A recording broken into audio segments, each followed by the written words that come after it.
Welcome everyone to Wednesday Watchlist Live. It's great to see our audience here, and it's great to try this kind of different version out where we are filming this with a live audience. So good to see you all here. We hope that you enjoy it, and we hope that you have fun with this as well.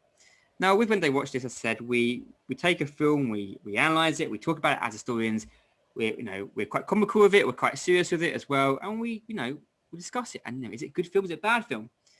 The film in question this week is a film that's close to my heart, funnily enough, and it is a film called Cromwell, which was released in 1970.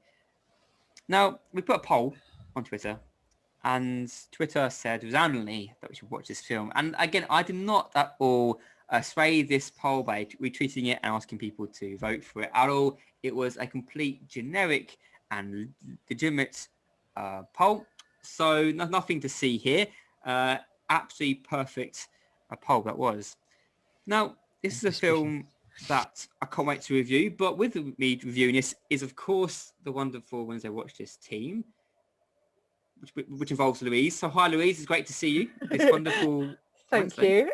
Thank you so much. I wondered what you were going to say, which involves not so wonderful Louise. What's that? Oh. How rude. But thank you. Yes, it is a pleasure to join you once again to review Cromwell. And yes, I just don't believe you about that poll. But anyway. No comment. If you go to the dubious decisions panel, it says that it was fine. So there we go. Mm-hmm. Also joining us today is the interesting and unique historian of Ben. Hi Ben, how are you doing this evening? My suspicion is growing with every passing moment, Michael. Because I mean, I had no qualms about the poll till you went to such great lengths to say, "Oh no, it's very, very fair and legal," and just so happened to end up in watching, the people voting for Cromwell. So it happens to take place, doesn't it? I mean, I can't believe it happened, but there we go. Here we are. Yes, what luck. What a fortune at my way. There we go. Let's say that. Well, we're going to review it today, and we're going to talk about it. Now, I'll give a brief synopsis of it, just because I assume not. I know probably the most. I've watched it the most. I would probably not even question the fact that I've probably watched the most out of everyone here. More than once. I'm not obsessed with this. So the film's about, obviously, Oliver Cromwell. Not Thomas Cromwell. You may think it is about Thomas Cromwell. No, he was in the Reformation period over 100 years beforehand. But this is about Oliver Cromwell. And not Thomas Cromwell either, of Colchester of 1824. His book of Colchester's History, 1824. Not what? Thomas Cromwell, but that guy either. No, this is about Oliver Cromwell from the Civil War period. So this is the 17th century. And it tracks what the film describes as his life, from the beginning of the conflict all the way to him becoming Lord Protector. And it traces through him as an individual, the key events of the Civil War. That's what the film is broadly about. It talks about the causes of the war, why the war take place. It talks about the key start and end battles. Yeah, it does a start battle and the last battle of the conflict. Debatable, but we'll go with that for now. And it goes through then the struggles of making terms with the king, and it then ends with Oliver Cromwell forcing himself to become Lord Protector, which again didn't happen, but that's a whole another discussion we can have later on. Before I go further on, Louise and Ben, what do you guys think of the film in general? What did you like it? Did you not like it? Well, as I said, I've said before, when the poll results came back for this particular film, I was feeling a bit about it.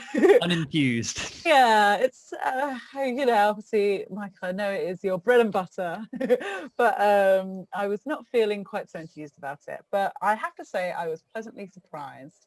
There are a lot of, I'm not going to say this is the most wonderful film and it is beyond reproach or anything like that, but for thinking it was going to be entirely boring and dreadful, I was relatively entertained and surprisingly so. So yeah, eating humble pie, I say yeah, it was mildly enjoyable. And Ben, what about you? What do you think of it? Just as the kind of first impressions before we go I love into the the phrase mildly enjoyable. Like, not too much. Like a nice walk. Like, A sunny would- day. a nice walk on a sunny day. Yeah. Yeah, I mean the film shows its age, very much so, especially in the sound design. But overall I found it very entertaining. But I think I found it very entertaining I derived a lot of enjoyment from figuring out what they left in and what they left out, and how they chose to kind of show various aspects. But it's a lavish production, and I have heard people say, like, I've read some reviews, and from Michael's comments, Alec Guinness as Charles I is genuinely very good. Although you do have to do I did have to do a bit of mental gear shifting to stop me seeing him as, Obi-Wan Kenobi, because it's the only film I've seen him in before. Of course. I mean, I always say that. I'll jump in there. I mean, Alec Guinness's role as Charles I is sublime. I think out of all the actors there, he is my favourite performance there. How he gets Charles I, I guess, mannerisms, and for me, I wouldn't say now to a T, but he does a very, very good job. And especially the court case, the court scene, I think is one of the best scenes that I've seen for a while. It's one of my favourite scenes of the film, which I'll go into. Not because of the content, the whole thing of Oliver Cromwell with the whole signing of the Charles' death warrant is questionable, but Alec Guinness's performance there, when he's as Charles I, when he goes in there with confidence, he thinks he'll get out of the court, doesn't think anything's going to happen, to the end stage where he demands to be heard. He demands to be heard, and they will not listen to him. And along with Charles I's stammer as well, I thought was an absolutely fantastic scene. It nailed it in my head to what it was almost like. And I think that is what I like. I guess the performance there was incredible. And that's my favourite scene in the film as well. There we go. Just go throw it out there. 100% agree with Alec Guinness. Yeah, I mean, I think what I found interesting about the kind of, I guess my kind of first impressions from the film when I'm like looking back at it was that how it centered, like, although it is a film entitled Cromwell, it wasn't just about specifically Cromwell. It kind of went in quite a lot of depth around, I can see Ben balking there. I have some comments to make. 1 second, I'm always there. Even though, it went quite in depth around Charles's kind of experience of the, I guess we call the more British Civil War. I know Michael has said that before. Give me a thumbs. Etymology. Yeah. You call it a revolution.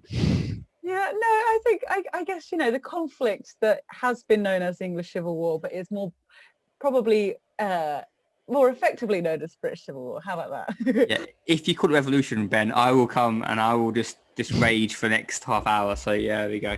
This is going to be a whole podcast of me essentially trying to rile Michael. This is so not what I signed up for. So, but anyway, yeah, so I thought that was really interesting, kind of how it, rather than just being focused on specifically Cromwell's experience, it was almost drew those two kind of figures of the conflict into comparison with each other, which I thought was quite interesting.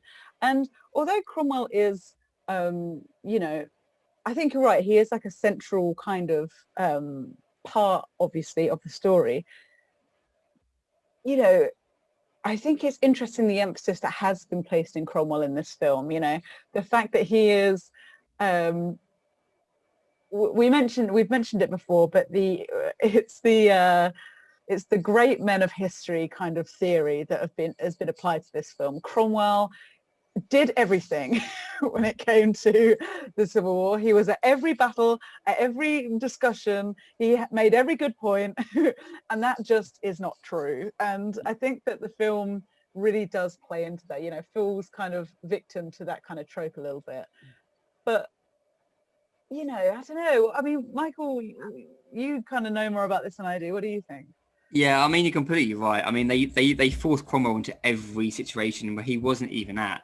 So he just turns up. It's like he wasn't even that important at the time. Take the first scene, and we talk about this in the afternoon talk.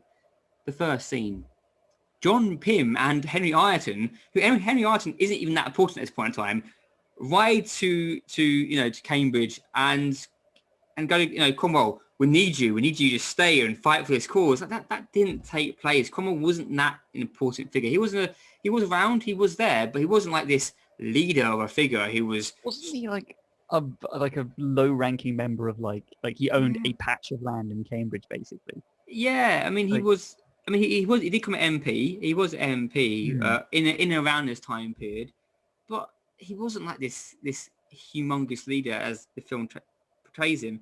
And then you've got the question already about republicanism and democracy being raised even before the Civil War was broken out, which again wasn't. Oh, I can see Ben getting angry. Yeah, I'll talk about that in a second, the themes of that.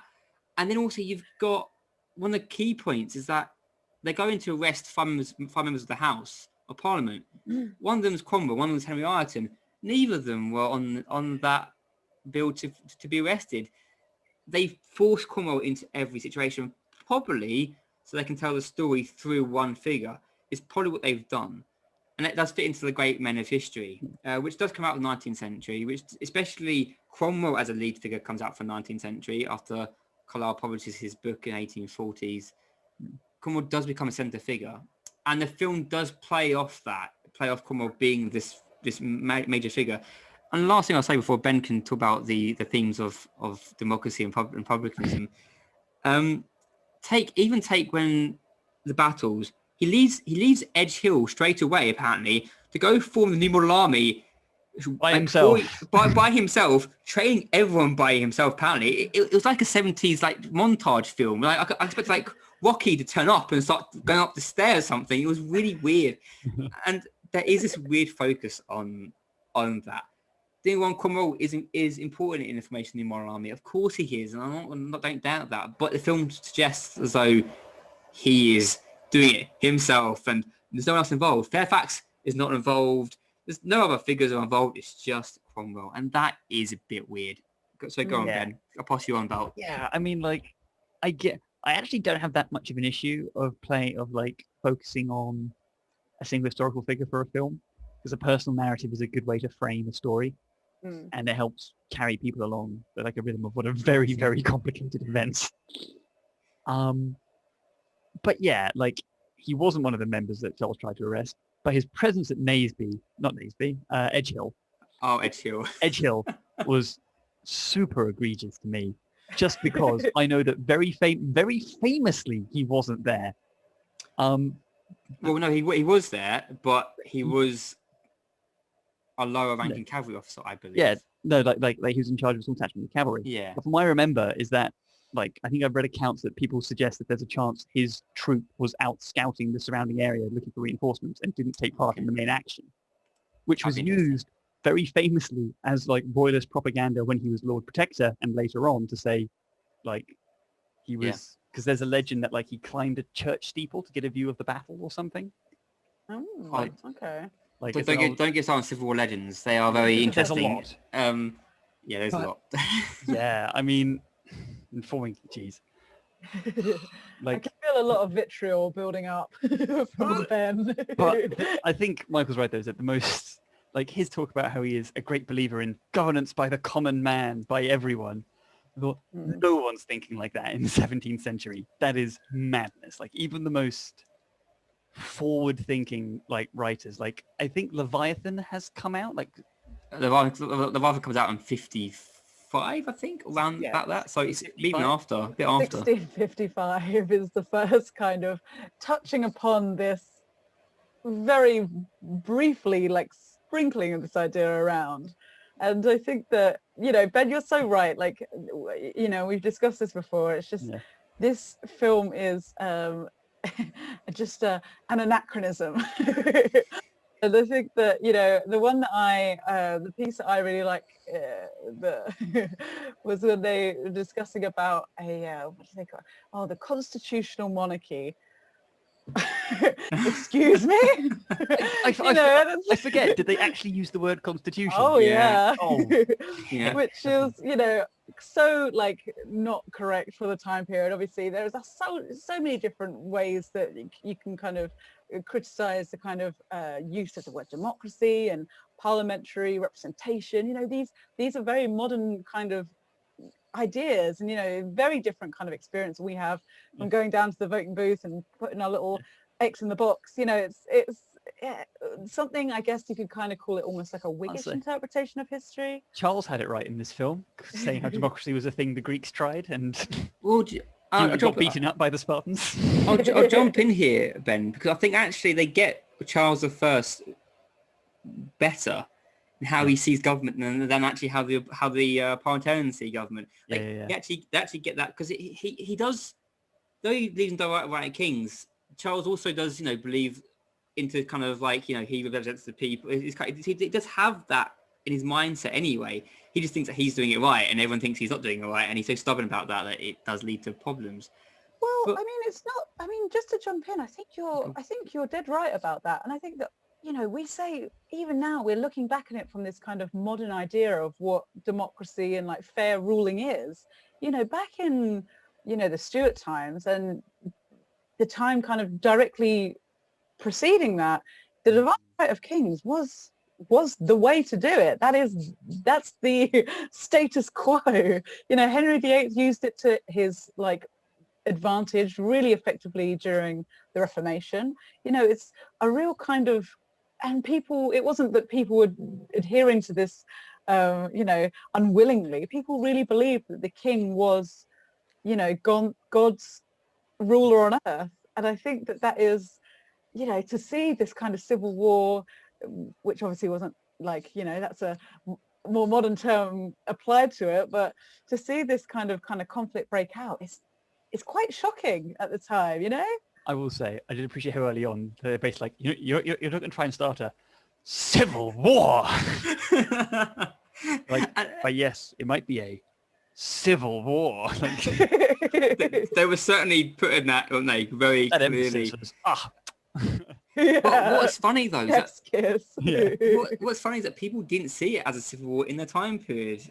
They saw it as a the Great Rebellion, as Clarendon aims at, and it's called just maybe conflict. But civil war isn't used that early on. That's a much later turn of phrase.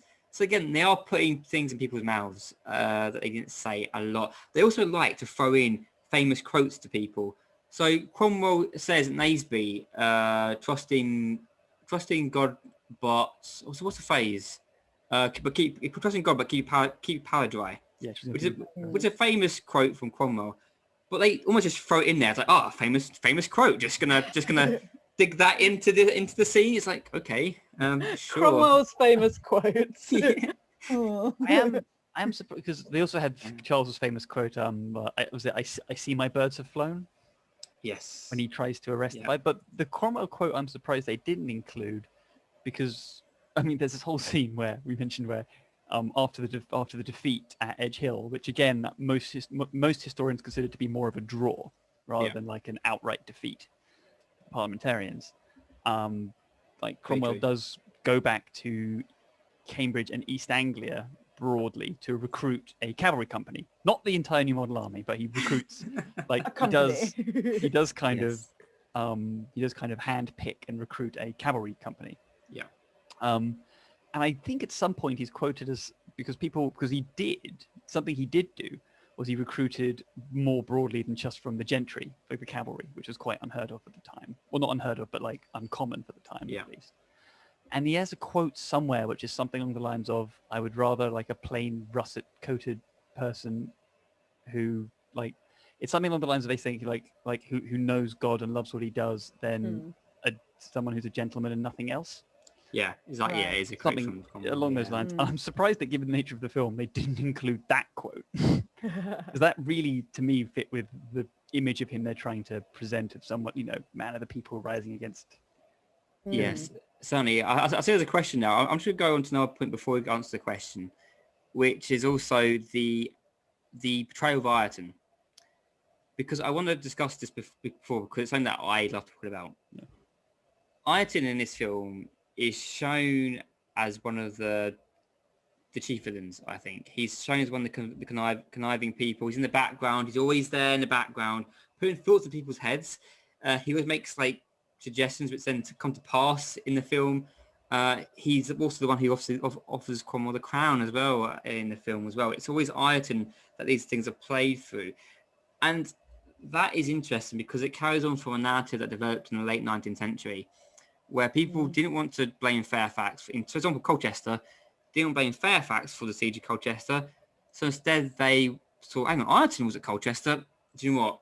Ireton, it's all his fault. It's all, exactly. And we, across, in Ireland, in England, Ireton becomes this focal point of hatred. And the film kind of picks up upon that. And so that's why you see Ireton plumped throughout the film because he's almost, see, I think the film tries to be sympathetic to both Cromwell and to Charles. I think it's a sympathy to both of them. Yeah. Ireton, however, I don't think there's ever there's no sympathy there. He's just there going, do you want a crown? Because we must have a crown now. It's like, but surely what are we doing, Ireton? What are you doing? And Cromwell actually goes and rebukes him saying, look, no, I love you like a brother, down. But yeah, like, this is power politics going on here. I'm not taking in part of that. And Ireton is a very interesting figure that they use in this film. Again, strives from a much older historiography, but had to mention that because he can easily get forgotten. Ireton, he can easily get forgotten in the background, but he is a very important character. So I see we've got a question from Pat, and I want to answer it just because of a comment I read about this film, which is the question is, the film was also a vehicle for Richard Harris, who plays Cromwell, to forward his career. Is film evidence as acceptable as anecdotal and academic study, albeit as a control mechanism? To the latter part of the question, I think film is certainly interesting in seeing the kind of memory of an event and the cultural values at the time.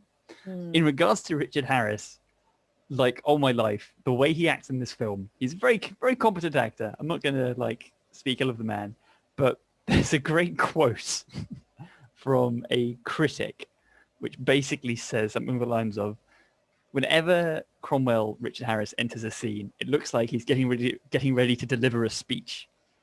And he does. Every scene he's in this film is always some grand statement to either someone or an army. And the way he's portrayed, you cannot imagine him having a normal conversation. It's like someone say, "Oh, hey, Oliver, how was your breakfast?" And he goes, it was the finest I have ever supped." Just, how were your eggs? That's all I wanted to know. Yeah, always very on edge. It's like, why say one thing when 12 will do? I mean, going back to the question about academic study, I mean, Louise, obviously you do a lot of memory studies and cultural as well, memory. So what did you say about that? Well, I think that is it. It's a really interesting question, and it's something that I think that's partly what led to my enjoyment of the film, is this kind of the view that it presents, not just of the Civil War as a kind of a thing that happened, but how people perceive it from, I guess I say the present day, but like the 1970 view of things. So I thought that was really interesting. And I think that looking at my own kind of research, specifically with the pitched battles in this film, you see a view of the Civil War which is inaccurate, but very popular in imagination. And I think that that's really kind of interesting. And using the battle scenes as an example, you see these big, beautiful fields and rolling, English greens and very kind of jolly hockey sticks. Everyone lines up and they don't fight until the time comes, because they've agreed on a time, and it's all very kind of gentlemanly. And using the kind of First World War as a lens, and that's similar in the way that we kind of remember some of the aspects of the First World War, and especially some of the conflicts directly before that. So we can see that there's a real kind of strange nationalism that's bound up in this portrayal of the Civil War, which is, like I said, it's incorrect, because the Civil War's conflict were really brutal and horrible. Some of them were really gruesome. The siege of Colchester, which Michael has already kind of mentioned, what did it last, 3 months? and it Yeah, was, pretty much, you know, people were starving, and it was really horrible events. And you know, that's not to even mention, you know, Ireland is something I want to really get onto maybe later in the discussion. You Yeah. know, the events that happened in Ireland during the Civil War were absolutely atrocious, and you know, the kind of not what this film portrays at all. So this film is useful in a sense that you can use this film to see how people perceive the Civil War, and against like the actual narrative, the actual histories that took part. So I think that's useful in that regard. Yeah, I'll just jump in as well. I mean, the battles. The battles. So, for example, the film says, "Well, we'll fight at 10 o'clock." So is that fine? Yeah, that's 9 o'clock. So I want to eat breakfast or something. I can't remember what the quote is.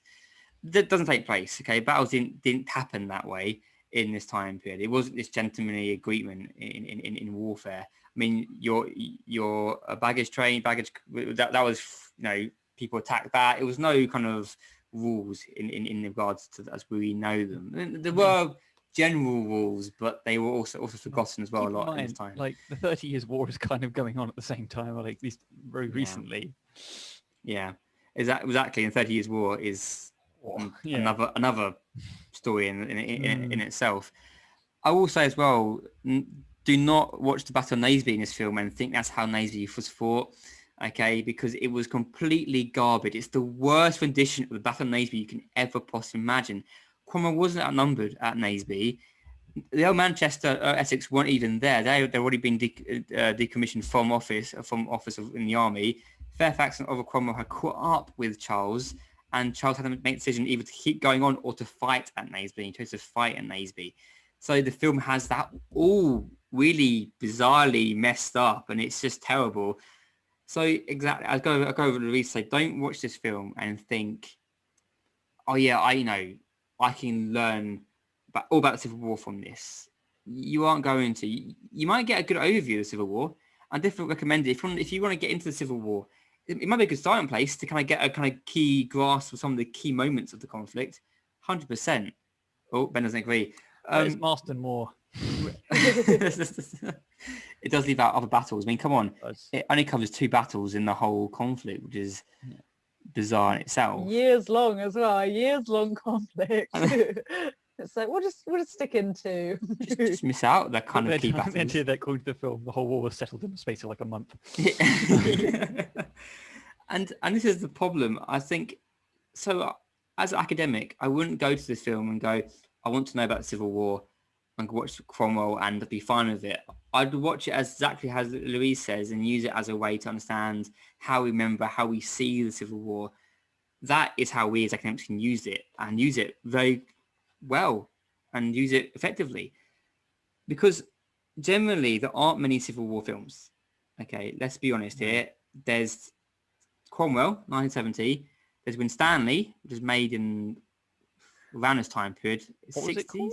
Winstanley. Winstanley. I can look it up. Give me a moment. It's named after the digger Winstanley, which is very much of a specific film focusing on a specific issue, and it's very much a political film in a lot of sense of purposes. Very good. Recommended watching it. Yeah. 75 it came out. 75. So same time to Cromwell. And then you've got The Killer King in 2003, 2004, which is utterly dreadful. Which, yeah, I mean, we already know that this is Michael's personal favourite. To Kill a King, every time any kind of cultural representation comes up about the Civil War, you can't shut Michael up about To Kill a King. It makes come out to be some like just he just is insane apparently. Like he looks really bizarre. And then Charles is acted not brilliantly. And then you've got Fairfax, who actually does I give the film credit for that. He gives Fairfax a bigger role, because in this film, Fairfax really doesn't get mentioned. He has like 5 lines in the whole film. He's a huge figure of the Civil War. The Killer King does do that better. But there aren't many Civil War films. There was a series in the 80s. So there aren't many films to go off.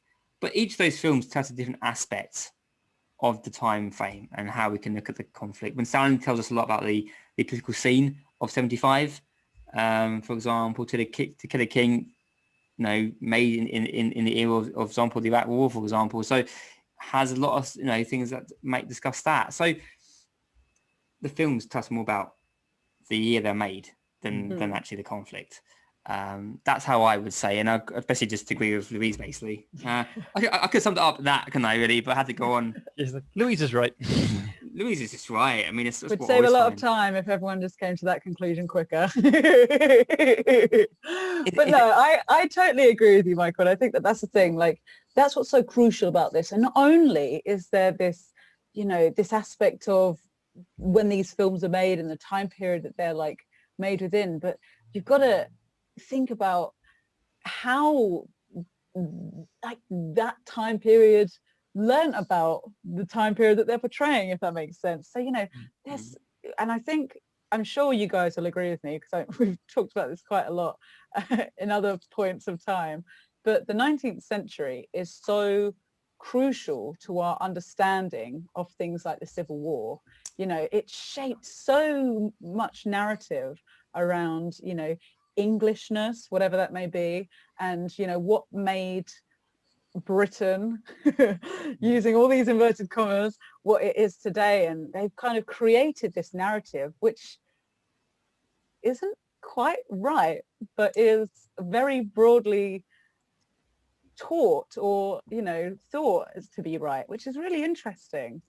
And it's one that's definitely passed on to America, because the film is made by an American company, which should be noted.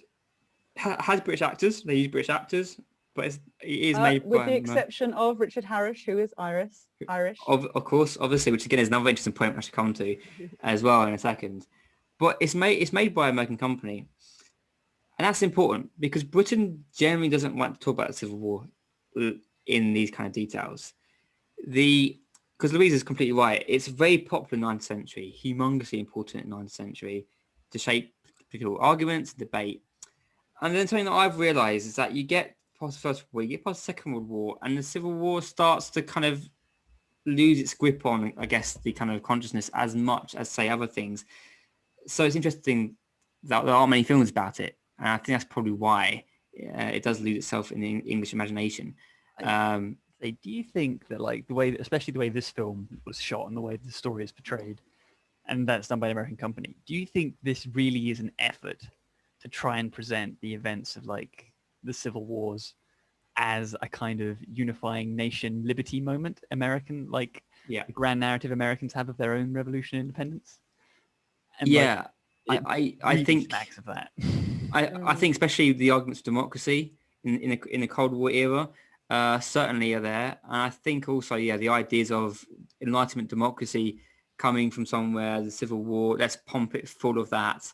Almost for the American audience to identify with as well. Republicanism, very much the focus of it as well. 100%, I do think that.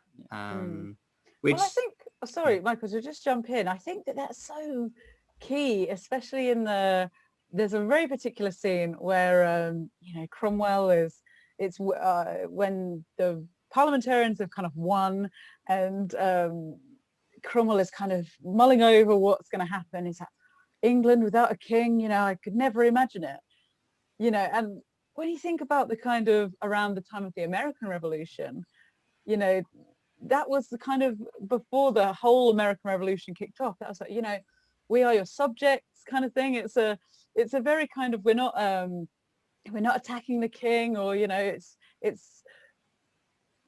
like subjects appealing to the leaders narrative, which is a really common one, and we've looked at that before. But I think how he got from, England can't do without a king, so maybe I should be it. Crown on. So, okay. Lord Protector, Yeah. Well. I mean, king without the hat. I mean, that's a whole... Well, how Parliament gets disbanded or purged. I wasn't Cromwell either in real life. It wasn't him who did that. And actually, he didn't go to Parliament to become Lord Protector. Parliament actually came and asked him if he could be Lord Protector, because they kept bickering all the time. So, like, can you do something? Because we can't do it anymore. Like, these are the kind of things the film does miss out narrative-wise. And it has this kind of, like, bizarre kind of Cromwell does everything narrative. What a guy, Cromwell. He does everything. He's very busy. Exactly. What busy guy.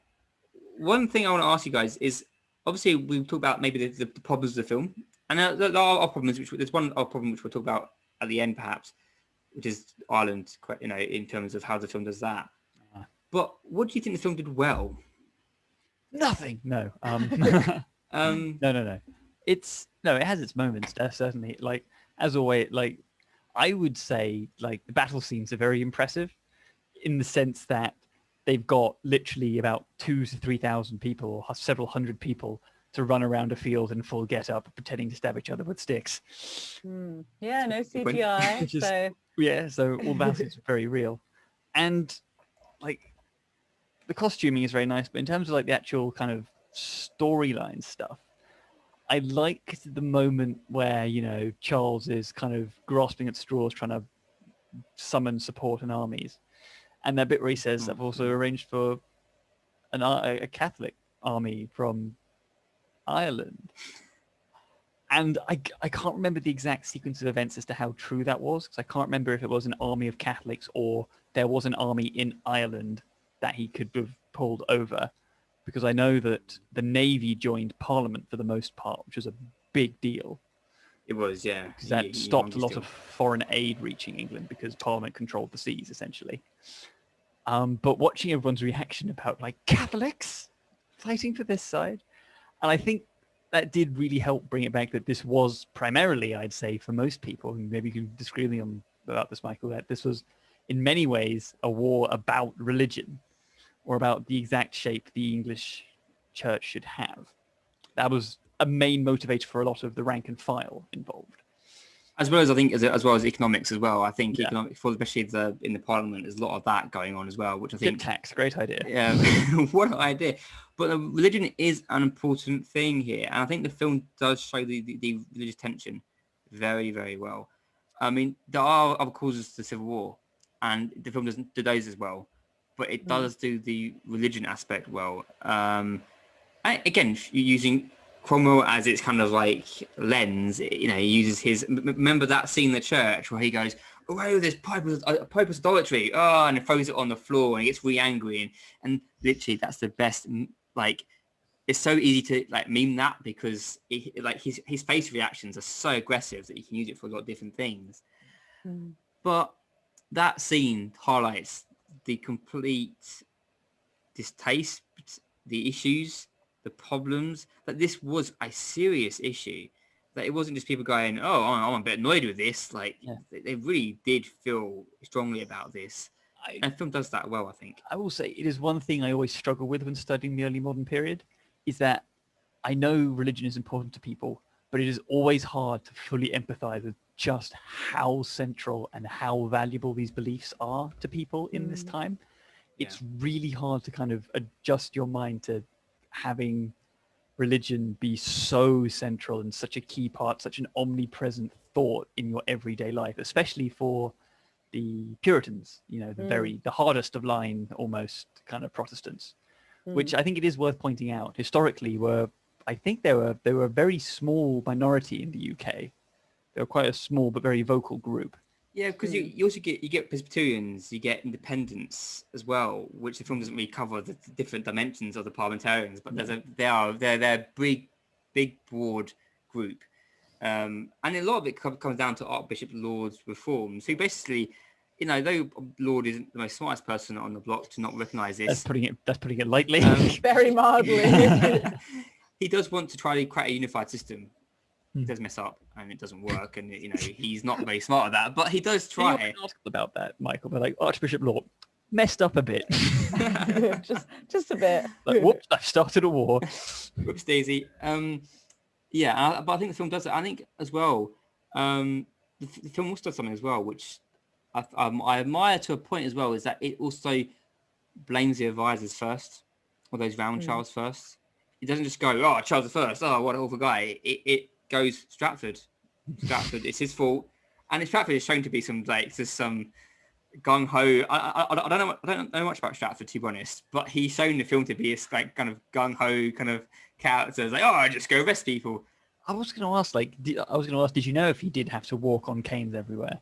I don't know much about Stratford at all, but I know that his execution is a political move.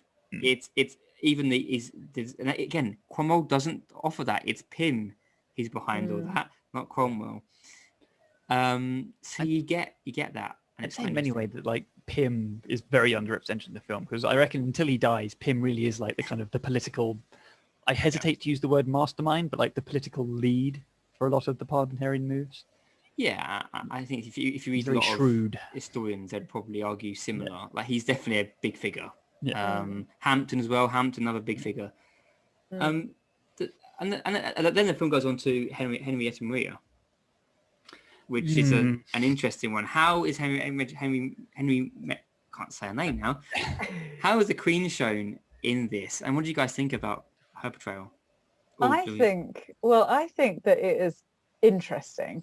I like using that word quite liberally, as you probably worked out. But I watched this film and I was very I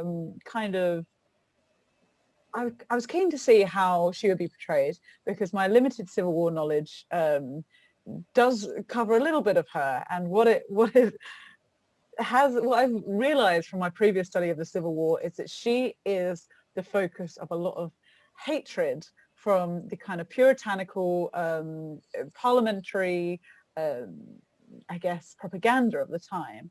She is the popish foreign princess that is steering Charles to the great abyss.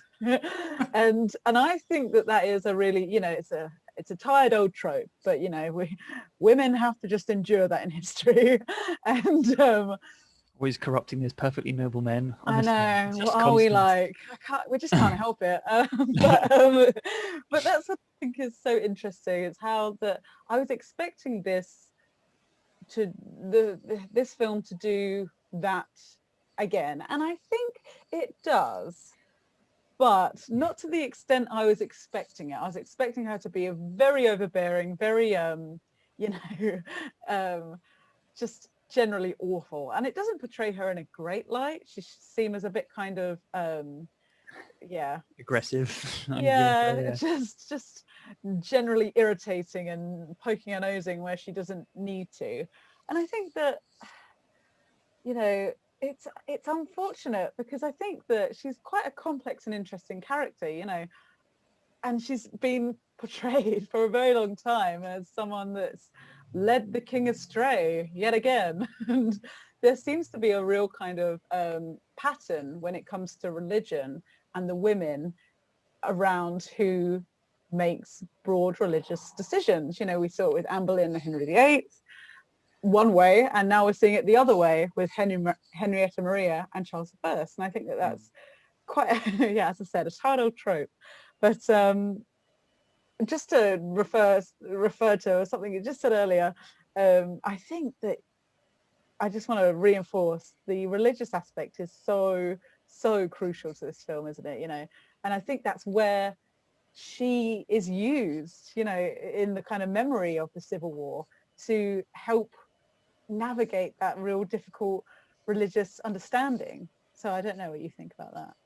Yeah, I mean, I think Henrietta Maria is used for that purpose, I think, in the film, to highlight the tensions between the parties. I think through Cromwell and through Henry Maria, you kind of see this kind of pull, and Charles the centre of it almost, the pull to either side almost, which I think is interesting. One thing I do think they did well is show actually her and Charles's relationship to be close. They could easily just put her just someone in the background going Catholic religion, and then just like go back again. But there is this closeness between the two. Yeah. I think also I noticed. Well, no, I agree, and I think that's interesting in comparison to Cromwell and his wife, who. Mrs. Belly in the film. Yes, Mrs. Cromwell. It's considering the film is entitled Cromwell. Mrs. Cromwell does not appear not even half as much as Mrs. Charles does. Mrs. Charles. Am I doing it right? Does Cromwell's wife have any lines? Stuart, I think. She does. I know. Does she have I any was just lines? joking. Yeah, she has she one has- line or two Yeah. lines where she says, Oof. "Oh, let's grow old together," and I was like, "Oh, here we go." So yeah, that's the extent of Mrs. Cromwell's Contribution. thought and contribution to this whole religious war she finds herself married to the centre of. But take the family shown. Take Cromwell's family. You don't really see. Like, you see Richard and Sons. Oliver Cromwell. Like occasionally, one of them dies. Apparently in battle, though he doesn't die in battle in real life. Fun fact. They appear like just like randomly. But there's also you don't hear of his daughters or any other children. But Charles I and his children is a very interesting relationship, and the conversations he has, especially with Henry and Elizabeth, the two youngest, before his execution. I'd like Very to comment. touching. Yeah, it is very touching. Like how he says to his son, basically saying, "You mustn't let them put you on the throne while your brother still lives." And then I guess his like 8-year-old or 10-year-old son, it looks like, basically, for a 10-year-old says, "Oh, they'll have to like tear me into quarters before I would." And I'm like, "Oh my goodness, son."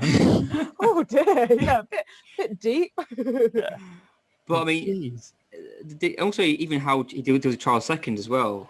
The future Charles II. I think it's interesting how they show the two families. Cromwell does seem to be Barely there. barely there, more distant with his two. I mean, again, with Oliver and Richard, it's a bit different, I guess, because they are in the battle scenes as well. So you do kind of get that, but it feels very much more militaristic. With Charles, it feels less so, and I think that is an interesting kind of way of looking at it as well. But that was intentional or not, maybe they thought, oh, we can't bother with that side of it, maybe, but you don't know, do you? And I think you could make the argument that like they really went out of their way to make Cromwell seem like this man who is obsessed with higher ideas, and that like he's dedicated his life to liberty and republicanism, and he only speaks in humongous speeches that change the lives of those around him all the time. Whereas Charles's depiction is a much more, weirdly enough, for a king and a man who was anointed by God, shown as being much more human. Yeah, I think you're completely right. In that, like, Charles says, like he gets scared, he gets worried, he kind of gets frustrated at things, whereas Cromwell always has like this steely gaze of determination that's like his only expression.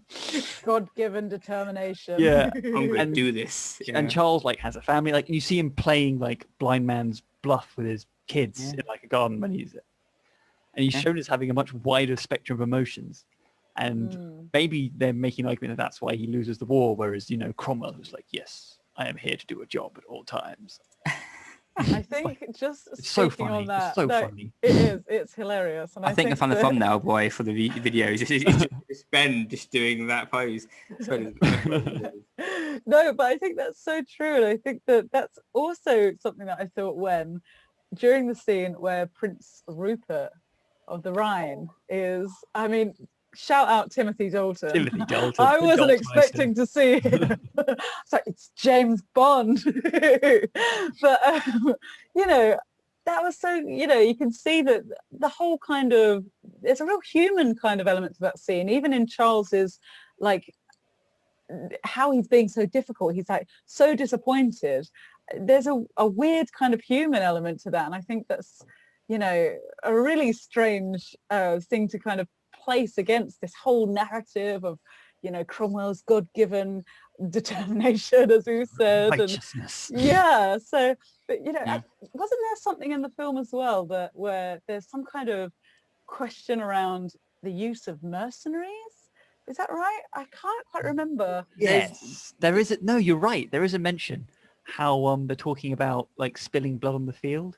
Yes, there is. Yeah, and it's Essex who says to Rupert, "Well, at least we don't hire foreigners, Foreign mercenaries." Yeah, and it's like, oh, okay. Obviously, that also is an insult to Rupert, but there's also a wider thing of actually the Royal Army being very, heavily, having mercenary soldiers as well in the army, which is not uncommon for armies of the time. No, there's no there is no kind of army in the sense that we have today. And even, today there are many like foreign aspects to to armies. But back then, being a mercenary was not like necessarily an insult to be. It's just a job. If you're good at fighting, why not earn some money from it? That was the big deal about the new model army, is that in many ways it was one of the earliest non-mercenary armies. Is that it was a professional army. That's why it's so crucial in our understanding of military history. 100%. And I want to kind of like end this discussion on the question of Ireland, because those who don't know, the film originally was meant to end in Ireland, with Cromwell's actions in Ireland, but it was taken out by the government in England purposely because of the troubles going on in Ireland. I was going to say, are you saying there were issues between the UK and Ireland politically in the 1970s? I am, Ben. That's really? Exactly what I'm saying. See, Ben, this is what happens when you don't study modern history. If people aren't wearing powdered wigs, I don't care. But there was obviously deep tensions, and so the film decided, the producers, under pressure from the English government, not to include the scene in Ireland, which is interesting because it ends with Cromwell on the speaker's chair, looking very pensive again after giving a speech about democracy and republicanism, and everything's great for him. He was giving speeches at Cromwell. Also, can I just say something really quickly as well? They used the word dictator. That wasn't a word in that time, but never mind. So it annoys me. They go, it's dictatorship. They didn't think that. Again, that's a very 20th century kind of view of government. Anyway, Ireland is not mentioned in the film, and it is mentioned, but they mentioned in passing at the start. Very briefly, and in the army section. But and again, that's stating more about Catholics than actually the Ireland question. So that's interesting, isn't it, that they decided to remove that? Well, I think that's one of the big problems with the kind of Civil War narrative in this country, specifically in England, is that I think that there is a very keen attitude to ignore all the things that happened in Ireland and, further extents of like Britain as a whole. Because, let's be honest about this. Cromwell's actions in Ireland could amount to effectively war crimes. It was very brutal in Ireland, and because of the whole Catholic Protestant discourse at the time, Ireland majority Catholic, but it's not, I think it's quite unjust to leave it out, because it's part of a real, you need to understand, if you want to understand the Civil War, you need to have some kind of understanding of Ireland and what was going on at the time there.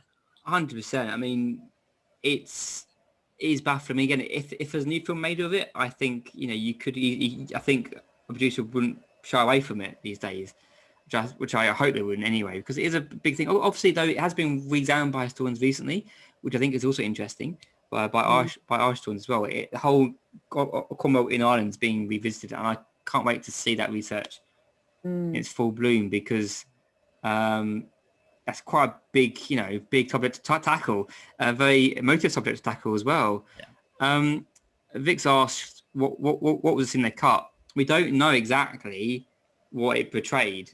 All we know is that they planned to do something. Quite a lot was cut, apparently. I've been looking through some trivia of the film, and apparently the original first cut, so this was, they do a first cut and they trim it down to fit it in. The original first cut was apparently over 3 hours.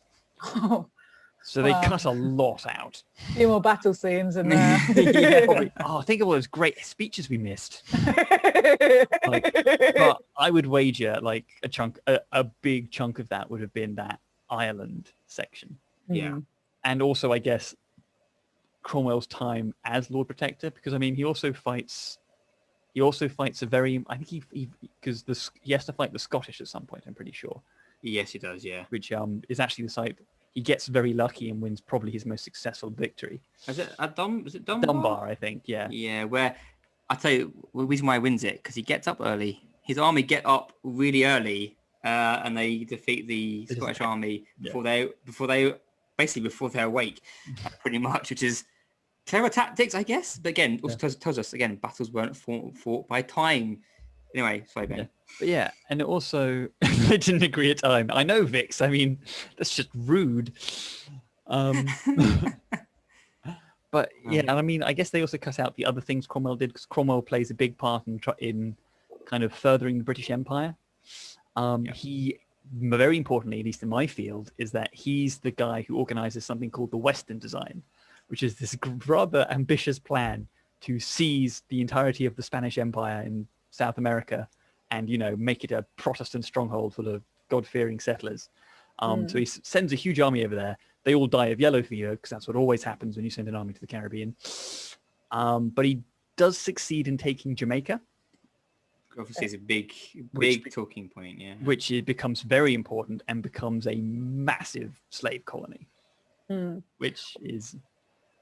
important to mention tonight, yeah. It's important to know, and also I think really crucial to kind of understanding how this film portrays democracy and liberty is not quite true to, Cromwell's own very, very 17th century understanding of the world around him. Yeah. And I will as well, I mean, with this kind of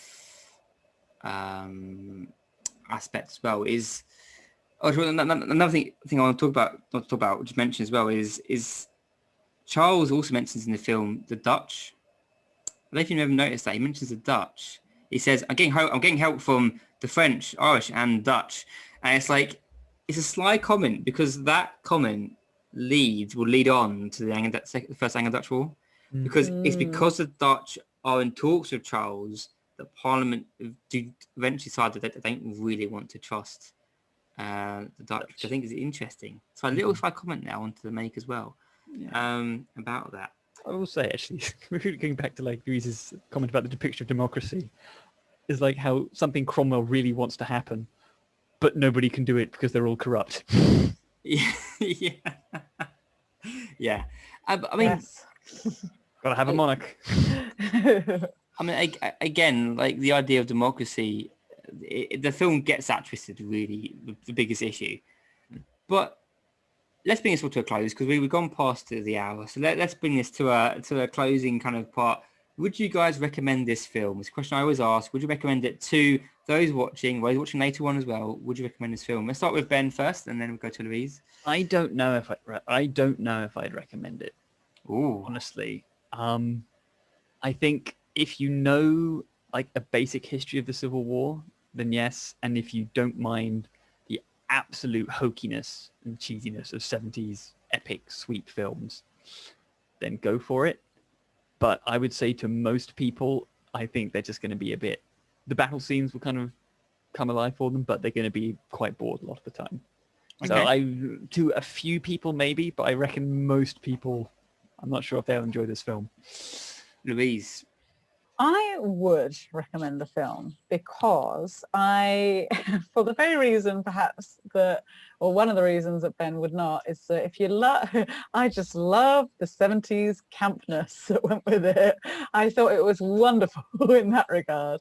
Very, performative, musically and costumely, and slightly / very incorrect set design on some of it, which I thought it's just an aesthetic. But, I think when you watch this film, I think it's really important to take it with a pinch of salt and do your reading around the Civil War. Like, even if it's just like a brief foray into Civil War kind of history, because it does not show the full picture in any way at all. And I will come in and say, what, I would recommend it. I would, obviously, because I'm a Civil War nutcase, I would recommend the film, but with certain, warnings. Caveats. Exactly. I mean, I think watch it, because if you can get a good overview of the conflict, it does provide that overview, which you can then look into more detail. If you want a film that's got a lot of drama and action, then this is not a film for you. But if you want a film that helps you understand the time period, it at least gives you an insight into it. And I can't blame it for that. I can't fault it for that. So definitely watch it.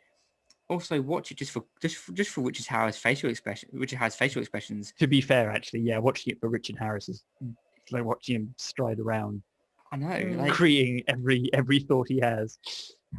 I'll say, if you watch it, don't have a pint with you, whatever or whatever it is, and don't be afraid of making fun of it. I think that is a good way of watching this film. But again, it's probably one of the best Civil War films out there. Isn't saying much. It's a small field. It's a small field. Please make a new one. Please someone out there make a new Civil War film that is good. Not like Boudica. Make a good one, please. If you don't know the Boudica joke, you have to watch one of our Wednesday watch lists previously. Watch the watch list. Don't watch the film. I made that sacrifice for you. But there we go. Thank you to both Louise and Ben for your fantastic insight here. It's been a joy to talk to you both today. I've really loved discussing this with you. Talking one of my films I watch a lot with some of my good friends has been a fantastic enjoyment. So thank you guys for that.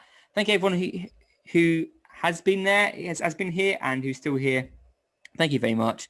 And until next time, we'll see you soon. Do go check out us on YouTube. Just subscribe to us on YouTube, because more Wednesday Watch Lists will go live, and you can go and watch them. So please do that. But until next time, thank you very much, and we'll see you very soon.